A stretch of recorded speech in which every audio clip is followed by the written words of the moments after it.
Di sini, saya akan melaksanakan kegiatan praktikum IPA mengenai struktur dan fungsi telinga. Tujuan dari percobaan ini adalah untuk mengetahui bagian-bagian yang menyusun telinga beserta fungsinya. Telinga adalah organ indera yang berfungsi untuk mendengar dan menjaga keseimbangan tubuh. Fungsi utama telinga adalah untuk menerima rangsang berupa gelombang bunyi. Ini adalah struktur telinga.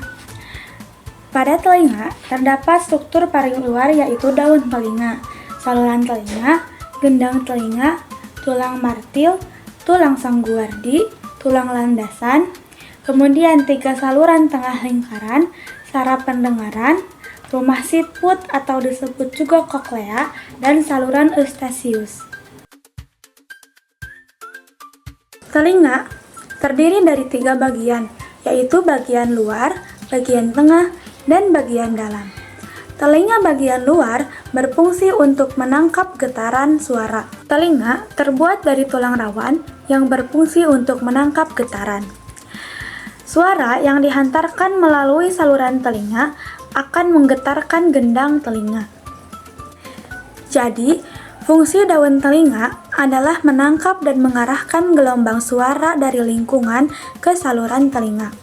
Sedangkan fungsi dari saluran telinga adalah mengalirkan suara dari daun telinga ke gendang telinga.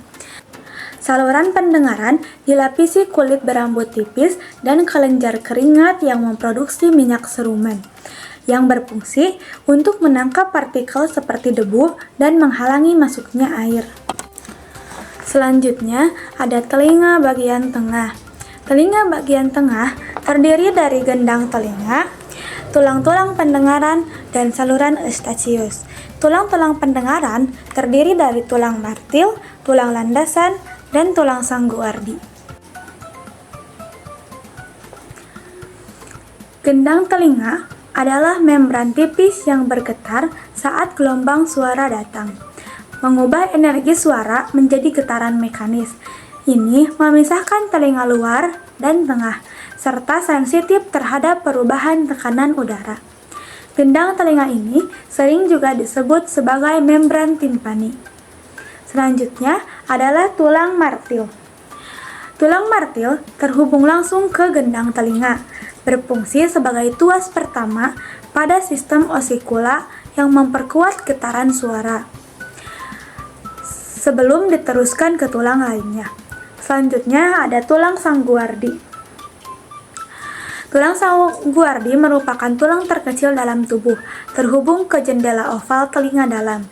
Ia mentransmisikan getaran yang diperkuat dari tulang martil dan landasan ke cairan telinga dalam. Selanjutnya ada tulang landasan, yaitu berfungsi untuk menghubungkan tulang martil dengan tulang sangguwardi. Bertindak sebagai landasan untuk memperkuat dan mentransmisikan getaran suara dalam sistem tuas osikula. Dan yang terakhir adalah saluran eustachius yang berfungsi menghubungkan telinga tengah dengan tenggorokan, menyetarakan tekanan udara antara telinga tengah dan lingkungan luar. Ini mencegah kerusakan gendang telinga saat menelan atau perubahan ketinggian. Selanjutnya, pada bagian dalam telinga terdapat 3 saluran tengah lingkaran, yaitu 3 kanal berbentuk setengah lingkaran yang terisi cairan, berfungsi untuk mendeteksi rotasi dan gerakan kepala. Mereka membantu menjaga keseimbangan dan koordinasi tubuh serta mencegah pusing.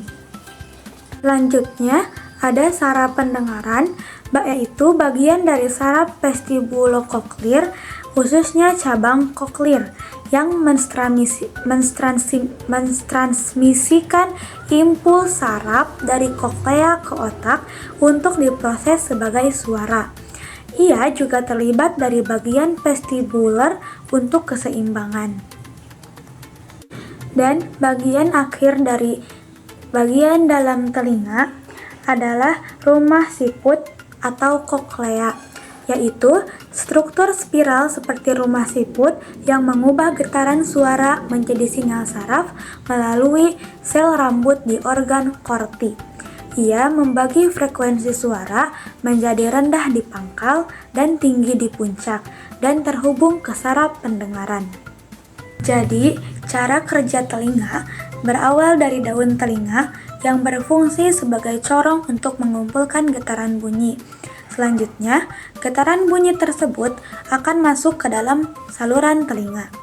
Ketika getaran bunyi mencapai gendang telinga, akan menggetarkan tulang-tulang pendengaran. Selanjutnya, tingkap opal dan rumah siput ikut bergetar. Demikian pula cairan limpa di dalam rumah siput. Getaran cairan limpa merangsang ujung-ujung saraf. Ujung-ujung saraf menyampaikan rangsang bunyi tersebut ke dalam otak. Dengan demikian, kita mendengar bunyi.